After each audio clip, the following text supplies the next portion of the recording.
আল্লামাহুল বায়ান, আমি মানুষকে কথা বলতে শিখিয়েছি। আমাদেরকে কথা বলতে শিখিয়ে দিয়েছেন কে? জোরে বলেন। আল্লাহ যে আমাকে জবান দিয়েছেন, কথা বলা শিক্ষা দিয়েছেন। অতএব সেই আল্লাহ যেভাবে কোরআনের মধ্যে আমাদেরকে কথা বলতে বলেছেন, লেগাম ঠিক রেখে কোরআন সুন্নাহকে সামনে ফলো করে সেভাবেই আমাদের কথা বলতে হবে। লেগাম ছাড়া কথা বলা যাবে না, কোরআন সুন্নাহর বিরুদ্ধে কথা বলা যাবে না, ঠিক কিনা বলেন? অতএব আমাদের মনে রাখতে হবে আল্লামাহুল বায়ান। আল্লাহ বলছেন আমি তো কথা বলতে শিখিয়েছি তোমাদেরকে। অনেক মানুষের সাথে কথা বলতেই পারে না। অনেক মানুষ এমন আছে অনেক টাকা পয়সার মালিক, কিন্তু কথা বলতে পারে না, জন্য মায়ের খায়। শুধু কথার কোনো সাজগোজ নাই, কথার জন্য যত কিছু আছে না নাই। কথা বলতে না পারা, এই তোমার কথাই বলা, তুমি চুপ থাকো ভাই, তোমার কথা বলা দরকার নেই। তোমার টাকা আছে থাকুক, বড় বড় বিল্ডিং আছে থাকুক, কথা তোমার বলা দরকার নেই। তুমি কথা বলতে পারো না, কথা বললে মায়ের খাইতে হবে তোমার। এমন কিছু মানুষ আছে মুখের কোনো ব্রেক নাই, মন চাইলেই বলে দিল, কিন্তু বলার আগে একবার ব্রেন থেকে বিবেচনা করে তারপরে বলতে হবে। এটা বললে মায়ের খাইতে হবে না কি হবে, আমার এই কথাটা বলা ঠিক হবে কি হবে না, এটা কি শরীয়তের গণ্ডির মধ্যে আছে না বাইরে আছে? আল্লাহ বলছেন যেহেতু কথা শিক্ষা দিয়েছি আমি, বলতে হবে আমি আল্লাহর শেখানো কথা মতো, এই কোরআনের নির্দেশকে ফলো করে সামনে রেখে, আইন সামনে রেখে তারপরে কথা বলতে হবে। আল্লাহু আকবার পড়েন। অনেক মানুষকে, কিছু মানুষকে হলেও আল্লাহ তাআলা পৃথিবীতে সৃষ্টি করে দেখিয়েছেন, যাদেরকে মুখ দিয়েছেন, জিহ্বা দিয়েছেন, কিন্তু কথা বলতে সুযোগ দেননি। আছে এমন মানুষ, তাদেরকে আমরা কি বলি? বোবা। আপনি দেখবেন তার জিহ্বাও আছে, দাঁত আছে, ঠোঁট আছে, সব ঠিকঠাক দেখা যায়, কিন্তু কথা তার আসে না। সে শুধু ইশারা করে। তার মানে হলো মুখ থাকলে, দাঁত 32টা থাকলে, বিশাল এক জিহ্বা থাকলেই আপনি কথার অধিকারী হতে পারবেন। আল্লাহ বলছেন কথা আমি শিখাই, কথার বাক শক্তি আমি আল্লাহ দিয়েছি। অতএব এই জন্য এই কথাগুলো বলে আল্লাহ কি বলবে না যে ফাবি আইয়ি আলা রাব্বিকুমা তুকাযযিবান, হে মানুষ আমার কোন নেয়ামতকে অস্বীকার করবে? এই যেই কয়টাই বললাম, অস্বীকার করার কোনো সুযোগ আছে? এরপরে আল্লাহ বলছেন আশ-শামসু ওয়াল কমারু বিহুসবান, চাঁদ এবং সূর্য তাদের হিসাব মতো চলে। চাঁদ সূরজ হিসেব মতো চলে। আপনি কখনো দেখবেন না, আপনি সন্ধ্যাবেলায় ঘুমাইছেন, রাত্রে 12টায় উঠে দেখেন সূর্য আসমানের মাধ্যখানে। কিরে আমি তো অল্প আগে সন্ধ্যায় ঘুমাইলাম, এশার নামাজ পড়িয়া খায়া দেয়া ঘুমাইলাম, সূর্য কেন চলে আসলো? এমন হইছে কখনো? কথা বলে না। হইছে? 2041 সালে ভুল ক্রমে সূর্য একবার এমন হতে পারে রাত্রিবেলায়, আপনাদের কি সন্দেহ হয়? কথা বলে না। কখনো এমন হতে পারে না। কেন? আল্লাহ বলছেন কোনটা? যে আমি চন্দ্র এবং সূর্যকে আমি নিয়ন্ত্রণ করি, আমার ইশারায় চলে, আমার হুকুম মতো তারা চলে। আশ-শামসু ওয়াল কমারু বিহুসবান, তারা আমার হিসাব মতো চলে। এরপরে আয়াতে অন্য এক জায়গায় আল্লাহ বলেছেন ওয়াল কমারা কদ্দারনাহু মানাজিল হাত্তা আদা কাল উজুরিল কদিম, কোনটার আগে কোনটা আসবে না। চাঁদ তার জায়গায় গিয়ে ক্ষান্ত হবে, এরপরে সূর্য আবার তার ডিউটি শুরু করবে। আবার সূর্য ডুবে যাবে, চাঁদ নতুন করে আবার তার কাজ শুরু করবে। চাঁদের কাজ দিনে না রাতে? আর সূর্যের কাজ, আরে মানুষ কয় দিনে। আচ্ছা, তো সূর্যের কাজ হলো দিনে আর চাঁদের কাজ হলো রাতে। চাঁদ দিনে থাকবে, কিন্তু কেউ কি বুঝতে পারবেন চাঁদ আছে? আপনি অনেক নিরীক্ষা করে অনেক সময় ধরে তাকিয়ে থাকে, তারপরে বুঝবেন, কিন্তু চাঁদ নিজে কোনো আলো দিনে দিতে পারবে না। তার কারণ হলো চাঁদ যতটুকু আলো নিয়ে ওখানে বেঁচে আছে, তার থেকে হাজার লক্ষ গুণ আলো বেশি দিচ্ছে আমার আল্লাহ তাআলার সৃষ্টির এই জগৎ, এই আসমান দিয়ে রাখছে। সুবহানাল্লাহ বলেন। প্রিয় বন্ধুরা আমার, তো আল্লাহ এখানে যেটা বলছেন ওয়ান নাজমু ওয়াশ-শাজারু ইয়াসজুদান, এই চন্দ্র দেখেন, সূর্য দেখেন, তারকা দেখেন, গাছপালা দেখেন, আল্লাহ বলছেন সবকিছু আমার সেজদা করে, সবাই সেজদা করে। শুধু আমরা এমন মানুষ যারা আল্লাহকে সেজদা করতেই শুধু আমাদের যত অজুহাত। নামাজ পড়তে রাখলে হুজুর পায়জামাটা ঠিক নাই, হুজুর কাপড় ঠিক নাই, হুজুর আজকে ফজর পড়তে নেই, তো কালকে থেকে ইনশাল্লাহ ওইখান থেকে শুরু করব। আপনাকে কে বলছে যে ফজর থেকেই শুরু করতে হবে, জোহর থেকে পারা যাবে না? আর আপনি কেমন অপবিত্র হয়েছেন যে একেবারে আপনি নামাজই পড়তে পারবেন না? আল্লাহ তাআলা কোরআনে ঘোষণা দিয়েছেন মুশরিক ছাড়া কেউ নাপাক হতে পারে না, ইন্নামাল মুশরিকুনা নাজাস। এরপরেও নামাজের যে ফরজগুলো আছে আপনি এগুলো সব সময় মেনে চলবেন, সব সময় মেনে চলবেন। আপনি নামাজ পড়েন না, তার মানে পেশাব করে কি উঠে চলে আসবেন? পানি খরচ করবেন না আপনি? আপনি নামাজ পড়েন না, তার মানে আপনার স্ত্রীর কাছে ছিলেন, গোসল টোসল ছাড়াই আপনি অফিসে চলে যাবেন? সেটা আবার কি ভাই? আপনি অপবিত্র হলেন কিভাবে? আপনি নামাজ পড়েন না আমি মানলাম, তাই বলে অপবিত্র থাকবেন? পেশাব করে একেবারে লেদা পোলামানের মতো পায়জামা জামা শরীর সব মেখে রাখবেন, গোসল ফরজ অবস্থায় অফিস আদালতে চলে যাবেন, আর বলেন পায়জামা ঠিক নাই, লুঙ্গি ঠিক নাই, কাপড় ঠিক নাই, আমি ঠিক নাই। কেন এই সমস্ত অজুহাতগুলো আসবে? ঠিক কিনা বলেন? অতএব যত সেজদার অজুহাত শুধু আমাদের, আমরা যে যত বড় হই তত আল্লাহকে ভুলে যাওয়ার চেষ্টা করি। না, ভোলা যাবে না। আমাদের এই যে চেয়ারম্যান সাহেব সামনে বসা, আমার খুব ভালো লাগে। বলছে, হুজুর আমি যখন নির্বাচনে দাঁড়াবো সেই সময় আমি আমার সবগুলো মসজিদ আগে ভ্রমণ করলাম, যে মসজিদে যে মানুষগুলো আসে নিঃসন্দেহে এরা ভালো মানুষ, এই মানুষগুলো আমাকে চায় কিনা। আমি আগে মসজিদগুলোতে ঘুরলাম, দেখলাম যে মানুষ আমাকে সাপোর্ট করে, চিন্তা করলাম তাহলে আমি এবার নামতে পারি। উনি আমাকে এভাবে বলেছেন। আলহামদুলিল্লাহ, আলহামদুলিল্লাহ বলেন না সবাই? এমন মানুষ পাওয়া ভাগ্যের ব্যাপার।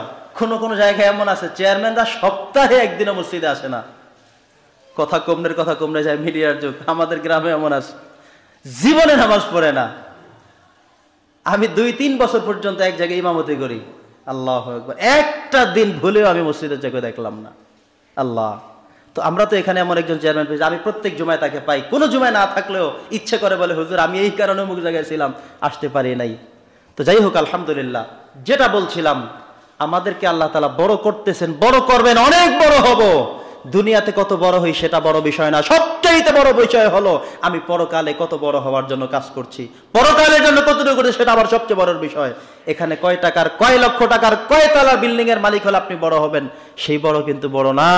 আসল বড় হলো আপনি পরকালমুখী কাজ করে যাচ্ছেন, আপনি জান্নাতের দিকে অগ্রসর হচ্ছেন, এটাই হলো আপনার সবচেয়ে বড় বিষয়। এরপরে والسماء رفعها ووضع الميزان আল্লাহ তাতগাউ ফিল মিজান ওয়া আকিমুল ওয়াজনা বিল কিসতি ওয়া লা তুখসিরুল মিজান।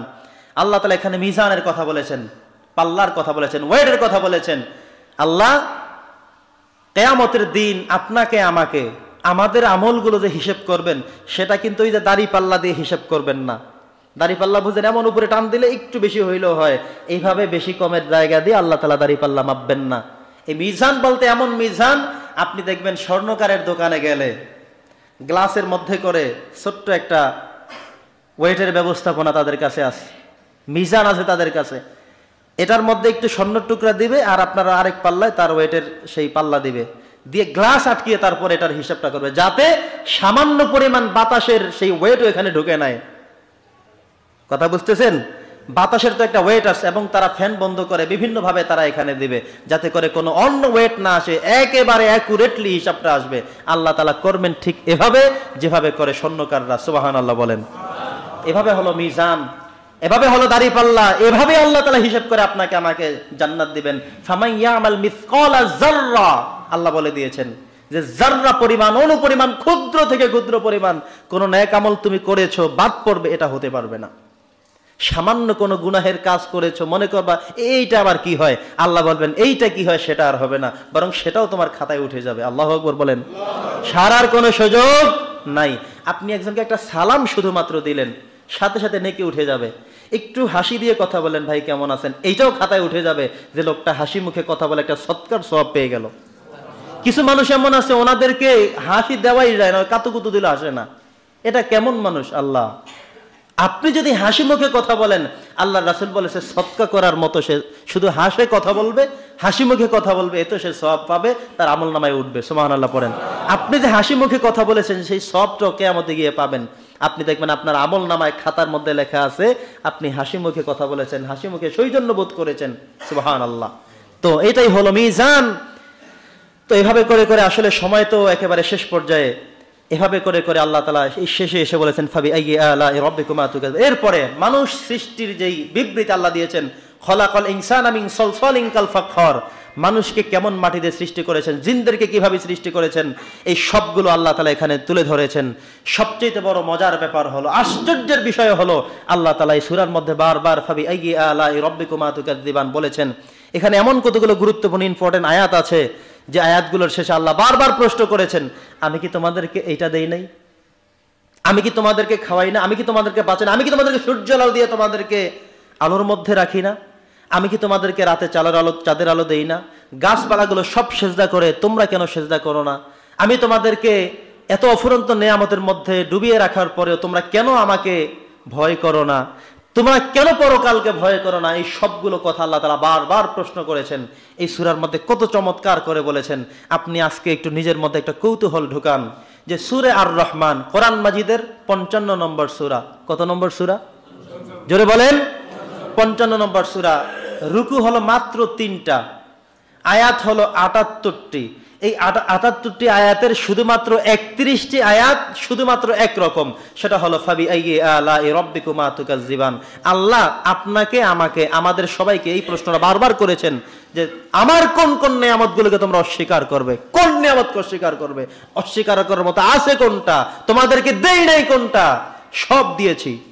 অফুরন্ত ধনভাণ্ডার দিয়ে তোমাদেরকে আমি আচ্ছন্ন করে রেখেছি, তোমাদেরকে আমার রহমতের যারা বেষ্টন করে রেখেছি, অস্বীকার করবে কোনটা, কোনটা অস্বীকার করবে, বারবার প্রশ্ন করেছেন। একটু আজকে একটু অনুভূতি জাগ্রত করে এই সূরাটা একটু তেলাওয়াত করবেন যে ফাবি আইয়ি আলাই রাব্বিকুম। এই প্রশ্ন আল্লাহ তাআলা আমাকে এতবার কেন করলেন? এটা শুধুমাত্র আমাকেই করে নাই, হুজুরদেরকেই করে নাই, আমাদের সবাইকে করেছেন, আমাদের সবাইকে করেছেন। অতএব এই কথার উত্তরটা আমাদের জানতে হবে যে আমার প্রভু আমাকে কোন কোন নিয়ামত দিয়ে বারবার ধমক দিয়েছেন, বারবার ধিক্কার জানিয়েছেন, বারবার প্রশ্ন করেছেন যে কোনটা অস্বীকার করবা, এইটা দিয়েছি, এরপরে কোনটা অস্বীকার করবা, দিয়েছি ওইটা, এরপরে কোনটা করবো অস্বীকার। সুবহানাল্লাহ পড়েন। অতএব এই সূরাটা জানা দরকার আছে না নাই? আমরা চেষ্টা করবো এই সূরাটি জানতে, এবং সুযোগ পেলে এই সূরাটি পড়বেন। আল্লাহ তাআলা হাদিস শরীফের মধ্যে আসছে, আল্লাহ তাআলা কিয়ামতের দিন একটা সূরা এই বনি আদমকে বসিয়ে নিজ কণ্ঠে, সুললিত কণ্ঠে আল্লাহ তাআলা তেলাওয়াত করে শোনাবেন। সুবহানাল্লাহ। কিছু মানুষ বলবে যে আল্লাহ আমরা তো সব পাইলাম, একটা জিনিস পাইলাম। আল্লাহ বলে কি পাও নাই? যে আল্লাহ জান্নাতে সব নিয়ামত পাইছি, কিন্তু পাই নাই শুধু তোমাকে, দেখি নাই শুধু তোমাকে। সেই দিন আল্লাহ তাআলা তার পূর্ণ অবয়বে আল্লাহ তাআলা যেমন আছেন ঠিক তেমন ভাবে হাজির হয়ে বান্দার সামনে উপস্থিত হয়ে বান্দাকে দেখবেন। আমাদের জীবনের সবচেয়ে বড় পাওয়া হলো আল্লাহকে আমরা যে দেখতে পারবো জান্নাতে, এটাই হলো সবচেয়ে বড় পাওয়া। বলি আলহামদুলিল্লাহ।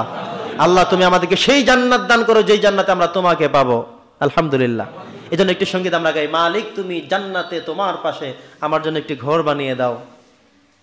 আল্লাহর কাছে আমাদের ফরিয়াদ, আল্লাহ যেন তার পাশে আমাদের জন্য ঘর তৈরি করে দেয়, যেন আমরা আল্লাহকে দেখতে পারি। জান্নাতের মধ্যে, ওই জান্নাতের মধ্যে কোনো স্বাদ নাই যে জান্নাতের মধ্যে কোনো নেয়ামত নেই, যেই জান্নাতে যাওয়ার পরেও আমার আল্লাহকে দেখা যাবে না, সেই জান্নাতের মজা নাই। ওই জান্নাতের মজা আছে যেই জান্নাতে আমরা নাজ নেয়ামত শুধুমাত্র কিচ্ছু না, বরং আমরা আল্লাহকে দেখবো। এবং আল্লাহর কণ্ঠে আল্লাহ তাআলা নিজে সূরাতুর রহমান তেলাওয়াত করে করে সেই দিন মনে করিয়ে দিবেন, এই সূরা তোমাদেরকে দুনিয়াতে দিয়েছি না, এই সূরা কি তোমরা দুনিয়াতে পাও নাই? সেই সূরা আজকে তোমাদেরকে আমি বারবার রিপিট করে শোনালাম, এটা দিয়েছি, এটা দিয়েছি, এটা করেছি, এটা করেছি, করি নাই। অস্বীকার করবার কোনটা? সেদিন আমরা সবাই আল্লাহর সাথে একমত হয়ে বলবো আল্লাহ সব দিয়েছেন, সব দিয়েছেন। তো আরেকটি হাদিসের মধ্যে আসছে, নবী করিম সাল্লাল্লাহু আলাইহি ওয়াসাল্লাম এই সূরাটা মানুষের সামনে এসে একবার শুরু করলেন, তেলাওয়াত করা শুরু করলেন। তো তেলাওয়াত শুরু করার পরে নবীজি বললেন যে এই সূরাটা আমি এমন ভাবে চমৎকার করে তোমাদের সামনে তেলাওয়াত করলাম, তোমাদের মধ্যে কোনো পরিবর্তন দেখি না, কোনো সাড়া দেখি না, আল্লাহু আকবার বলো না, সুবহানাল্লাহ বলো না, কোনো সাড়া শব্দ নাই। কেন? কিন্তু আমি তায়েফের জমিনে জিনেদের বিশাল একটা দল বহরকে তাদেরকে ডেকে সামনে বসালাম, এরপরে আমি আয়াতটা সূরাটা তেলাওয়াত করলাম, এরপরে তারা একটা জবাব প্রত্যেক ফাবি আইয়ি আলাই রাব্বিকুমা তুকাজ্জিবানের পরে পরে তারা বলেছে লা বিশাইইম মিন নিআমিকা রব্বানা নুকাজ্জিবু ফালাকাল হামদ। সুবহানাল্লাহ। জিনেরা বারবার বলেছে হে আল্লাহ, হে রাসূল, আল্লাহ তাআলার এই কথাগুলো কোনো আমরা অস্বীকার করি না, অবিশ্বাস করি না, অবিশ্বাস করার কোনো সুযোগ নাই। এটা এমন একটি পাওয়ারফুল সূরা, এমন একটি নিয়ামতপূর্ণ সূরা। আল্লাহু আকবার। আল্লাহ রাসূল বলেছেন, এরপরে জিনেরা সেখান থেকে গিয়ে পরে বলেছে ক্বালু ইন্না সামি'না কুরআনান আজাবা, আমরা এক আশ্চর্যজনক কিতাব আজকে শুনে এসেছি, এমন এক কোরআন শুনেছি যা কখনো আমরা শুনিনি। জিনেরা বলেছে, এরপরে তারা বলেছে যে আমরা এই কিতাবের উপর ঈমান আনয়ন করলাম। এই সূরাটা শুনে, এটা এমন একটি চমৎকার সূরা, আপনারা একটু পড়বেন, পারা যাবে না ইনশাআল্লাহ। সুযোগ পেলে আজকে একটু নোটে রাখেন যে আমরা আজকে হোক, কালকে হোক, যখন হোক, সুযোগ পেলেই আমরা সূরার রহমানটা অর্থটা একটু জানবো, দেখবো এখানে আমার রব কি কি নেয়ামত দিয়ে আমাকে বারবার একই প্রশ্ন করেছেন, 31 বার একই প্রশ্ন, একই আয়াত দিয়ে আমাদেরকে বারবার কি স্মরণ করিয়েছেন, কি মনে করিয়েছেন, কি দিয়েছেন তাহলে আমাদেরকে। আল্লাহ সুবহানাহু ওয়া তাআলা আমাদের সকলকে এই সূরাতুর রহমানের পরিপূর্ণ ফাদাইল অর্জন করার এবং সে আলোকে নিজেদের জীবন